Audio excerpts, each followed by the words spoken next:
ಎಲ್ಲರಿಗೂ ಕನ್ನಡ ಪ್ರೊಟೆಕ್ಟ್ ಚಾನಲ್ಗೆ ಸ್ವಾಗತ. ನಾನು ನಿಮ್ಮ ರಾಕೇಶ್.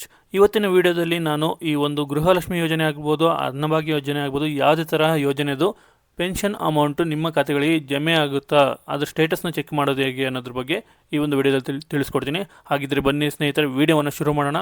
ಶುರು ಮಾಡೋಕ್ಕಿಂತ ಮುಂಚೆ ನಮ್ಮ ಯೂಟ್ಯೂಬ್ ಚಾನಲ್ಗೆ ಇದುವರೆಗೂ ಯಾರ್ಯಾರು ಸಬ್ಸ್ಕ್ರೈಬ್ ಆಗಿರೋ ಅವರು ಕೆಳಗಿರೋ ಸಬ್ಸ್ಕ್ರೈಬ್ ಬಟನ್ ಮೇಲೆ ಕ್ಲಿಕ್ ಮಾಡಿ, ಹಾಗೆ ರೈಟ್ ಸೈಡಲ್ಲಿ ಕಾಣಿಸೋ ಬೆಲ್ ಐಕನ್ ಮೇಲೆ ಕ್ಲಿಕ್ ಮಾಡಿ. ಮೊದಲಿಗೆ ನಿಮ್ಮ ಮೊಬೈಲ್ನಲ್ಲಿ ಗೂಗಲ್ ಪ್ಲೇಸ್ಟೋರಿಗೆ ಹೋಗಿ, ಇಲ್ಲಿ ಹೋದ ನಂತರ ನೀವು DBT ಕರ್ನಾಟಕ ಅನ್ನೋ ಒಂದು ಆ್ಯಪ್ ಇರುತ್ತೆ. ಸೊ ಇಲ್ಲಿ ಕಾಣಿಸ್ತಾ ಇರೋದು ಸೆಕೆಂಡಲ್ಲಿ DBT ಕರ್ನಾಟಕ. ಸೊ ಈ ಒಂದು ಆ್ಯಪ್ನ ಡೌನ್ಲೋಡ್ ಮಾಡ್ಕೊಳ್ಳಿ. ಈ ಒಂದು ಆ್ಯಪ್ನ ಡೌನ್ಲೋಡ್ ಮಾಡ್ಕೊಂಡ್ಮೇಲೆ ಲಾಗಿನ್ ಆಗೋದಕ್ಕೆ ಕೆಲವೊಂದು ಡೀಟೇಲ್ಸ್ ಕೇಳುತ್ತೆ, ಅದನ್ನು ಸಹ ತಿಳಿಸ್ಕೊಡ್ತೀನಿ. ಸೊ ಓಪನ್ ಮಾಡಿದ ತಕ್ಷಣ ನಿಮಗೆ ಈ ಥರ allow DBT to make and manage phone calls ಅಂತ ಬರುತ್ತೆ. ಅಲೋ ಕೊಡಿ. ನಂತರ ಮತ್ತೆ ಮೆಸೇಜ್ಗಳಿಗೆ ಕೇಳುತ್ತೆ, ಅಲೋ ಕೊಡಿ.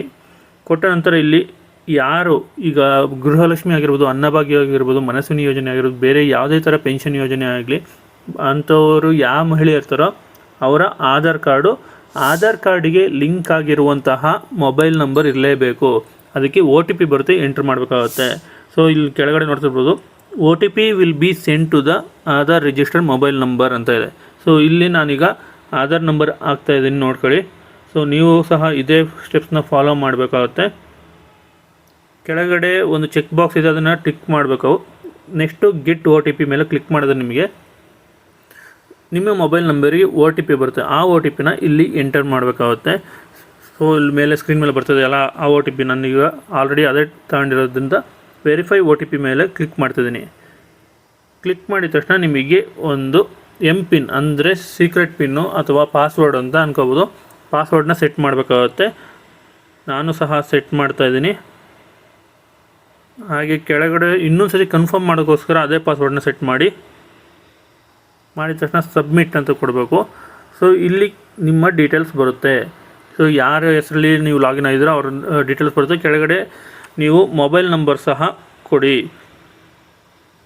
ನಿಮ್ಮ ಮೊಬೈಲ್ ನಂಬರ್ ಕೊಟ್ಟ ನಂತರ ಓಕೆ ಮೇಲೆ ಕ್ಲಿಕ್ ಮಾಡಿದ್ರೆ ನಿಮಗೆ ಈ ಥರ ಒಂದು ಇಂಟರ್ಫೇಸ್ ಅಥವಾ ಪೇಜ್ ಓಪನ್ ಆಗುತ್ತೆ. ಇಲ್ಲಿ ನೀವು ಏನೋ ಆಪ್ಷನ್ ನೋಡ್ಬೋದು, payment status, seeding status of Aadhaar in bank account, profile, contact ಮಾಡಿಬಿಟ್ಟು ನಿಮಗೆ ಏನೂ ಗೊತ್ತಾಗ್ತಿಲ್ಲ ಅಂದರೆ ಅವ್ರನ್ನ ಕಾಂಟ್ಯಾಕ್ಟ್ ಮಾಡೋದಕ್ಕೆ, DBT ಅವ್ರನ್ನ ಕಾಂಟ್ಯಾಕ್ಟ್ ಮಾಡೋಕ್ಕೆ. ಪ್ರೊಫೈಲ್ ಬಂದ್ಬಿಟ್ಟು ನಿಮ್ಮ ಪ್ರೊಫೈಲ್ ಡೀಟೇಲ್ಸ್ನ ತೋರಿಸುತ್ತೆ.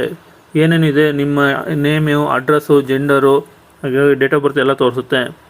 ನಂತರ seeding status of Aadhaar in bank account ಅಂದರೆ ನಿಮ್ಮ ಆಧಾರ್ ಕಾರ್ಡ್ ನಂಬರ್ನ ಇಲ್ಲಿ ಎಂಟ್ರಿ ಮಾಡಿ ಗೆಟ್ ಸೀಡಿಂಗ್ ಅಂತ ಹೊಡೆದ್ರೆ ನಿಮಗೆ ನಿಮ್ಮ ಬ್ಯಾಂಕ್ ಅಕೌಂಟಿಗೆ, ಯಾವ ಬ್ಯಾಂಕ್ ಅಕೌಂಟಿಗೆ ಸೀಡಿಂಗ್ ಆಗಿದೆ ಅಂದರೆ ಇಲ್ಲಿವರೆಗೂ ನಿಮಗೆ ಈ ಒಂದು ಗೃಹಲಕ್ಷ್ಮಿ ಯೋಜನೆ ಆಗಿರ್ಬೋದು, ಹಾಗೆ ಅನ್ನಭಾಗ್ಯ ಯೋಜನೆ ಆಗಿರ್ಬೋದು, ಯಾವುದೇ ಥರದ ಹಣ ಯಾವ ಬ್ಯಾಂಕ್ ಖಾತೆಗೆ ಬರ್ತಾ ಇದೆ, ಜಮೆ ಆಗ್ತಾಯಿದೆ ಅನ್ನೋದ್ರ ಬಗ್ಗೆ ಮಾಹಿತಿ ಇಲ್ಲಿ ಸಿಗುತ್ತೆ. ಆಯಿತಾ? ಸೊ ಅದನ್ನು ನಾನು ಇವಾಗ ತೋರಿಸ್ತೀನಿ ನೋಡಿ. ಎಕ್ಸಾಂಪಲ್ ಆಗಿ ನಾನು ತಗೊಂಡು ಒಂದು ಎಕ್ಸಾಂಪಲ್ನ ತೋರಿಸ್ತೀನಿ ಇವಾಗ. ಸೊ ನೀವು ಸಹ ಚೆಕ್ ಮಾಡ್ಕೋಬೋದು ಯಾವ ಬ್ಯಾಂಕ್ ಖಾತೆಗೆ ಈ ಒಂದು ನಿಮ್ಮ ಗೃಹಲಕ್ಷ್ಮಿ ಅಥವಾ ಅನ್ನಭಾಗ್ಯ ಯೋಜನೆ ಹಣ ಬರ್ತಾಯಿದೆ. ಇಲ್ಲಿ ನೋಡ್ತಿರ್ಬೋದು, bank name Canara bank, seeding status ಆ್ಯಕ್ಟಿವಲ್ಲಿದೆ. ಸೊ ಈ ಒಂದು ಕೆನರಾ ಬ್ಯಾಂಕಿಗೆ ನಿಮಗೆ ಹಣ ಬರ್ತಾಯಿದೆ ಅನ್ನೋದ್ರ ಬಗ್ಗೆ ಮಾಹಿತಿ ಇಲ್ಲಿದೆ. ನಂತರ ಹಿಂದಕ್ಕೆ ಬಂದ್ಬಿಟ್ಟು ನೀವು ಪೇಮೆಂಟ್ ಸ್ಟೇಟಸ್ ನೋಡಬೇಕು ಅಂದರೆ, ಪೇಮೆಂಟ್ ಸ್ಟೇಟಸಲ್ಲಿ ಏನೇನಿದೆ ಅಂತ ನೋಡೋದಾದರೆ ಅದ್ರ ಮೇಲೆ ಕ್ಲಿಕ್ ಮಾಡಿದ್ರೆ ನಿಮಗೆ ಗೃಹಲಕ್ಷ್ಮಿ ಇದೆ, ಅನ್ನಭಾಗ್ಯ ಇದೆ, ಹಾಗೆ ಮನಸ್ವಿನಿ ಇದೆ. ನಿಮಗೂ ಬೇರೆ ಬೇರೆ ಪೆನ್ಷನ್ ಬರ್ತದೆ, ಅದು ಇರುತ್ತೆ. ಸೊ ಗೃಹಲಕ್ಷ್ಮಿ ಮೇಲೆ ಕ್ಲಿಕ್ ಮಾಡ್ತೀನಿ ನಾನು. ಸೊ ಇಲ್ಲಿ ಕರೆಂಟ್ ಇಯರ್ ಇದೆ, ಪ್ರೀವಿಯಸ್ ಇಯರ್ ಇದೆ. ನೋಡಿ, ಕರೆಂಟ್ ಇಯರಲ್ಲಿ 12ನೇ ತಿಂಗಳ ತನಕ ಈ ಒಂದು ಗೃಹಲಕ್ಷ್ಮಿ ಯೋಜನೆ ಹಣ ಬಂದಿದೆ ಅಂತ ತೋರಿಸ್ತದೆ. ಹಾಗೆ ಅನ್ನಭಾಗ್ಯನೂ ಅಷ್ಟೇ. ಕರೆಂಟ್ ಇಯರ್ದು ನೋಡೋಕೆ ಹೋದ್ರೆ ನಿಮಗೆ 11ನೇ ತಿಂಗಳು, ಇಲ್ಲಿ ಕೆಳಗಡೆ ನೋಡ್ತಿರ್ಬೋದು, ಲಾಸ್ಟಲ್ಲಿ 340 ರೂಪಾಯಿ 11ನೇ ತಿಂಗಳಲ್ಲಿ ಬಂದಿದೆ ಅಂತ ಗೊತ್ತಾಗುತ್ತೆ. ಈ ರೀತಿಯಾಗಿ ಈ ಒಂದು DBT ಆ್ಯಪ್ನ ನೀವು ಯೂಸ್ ಮಾಡ್ಕೋಬೇಕು. ಏನೇ ಡೌಟ್ ಇದ್ದರೂ ನನಗೆ ಕಮೆಂಟ್ ಬಾಕ್ಸ್ನಲ್ಲಿ ತಿಳಿಸ್ಕೊಡಿ. ಹಾಗೆ ನಾನು ಇನ್ಸ್ಟಾಗ್ರಾಮ್ನಲ್ಲೂ ಆ್ಯಕ್ಟಿವ್ ಆಗಿರ್ತೀನಿ, ಹಾಗೆ ವಾಟ್ಸಪ್ ಗ್ರೂಪಲ್ಲೂ ಆ್ಯಕ್ಟಿವ್ ಆಗಿರ್ತೀನಿ. ಅಲ್ಲೂ ಸಹ ಜಾಯ್ನ್ ಆಗ್ಬಿಟ್ಟು ನೀವು ಪ್ರಶ್ನೆಯನ್ನು ಕೇಳ್ಬೋದು. ಈ ವಿಡಿಯೋ ನಿಮಗೆ ಇಷ್ಟ ಆದಲ್ಲಿ ಆದಷ್ಟು ಜನ ಮಹಿಳೆಯರಿಗೆ ಅಥವಾ ಈ ಒಂದು DBT ಆ್ಯಪ್ ಯೂಸ್ ಮಾಡೋವಂಥವರಿಗೆ ಶೇರ್ ಮಾಡಿ. ಹಾಗೆ ಈ ಒಂದು ವಿಡಿಯೋಗೆ ಲೈಕ್ ಕೊಡಿ. ಜೈ ಕರ್ನಾಟಕ. ಮತ್ತು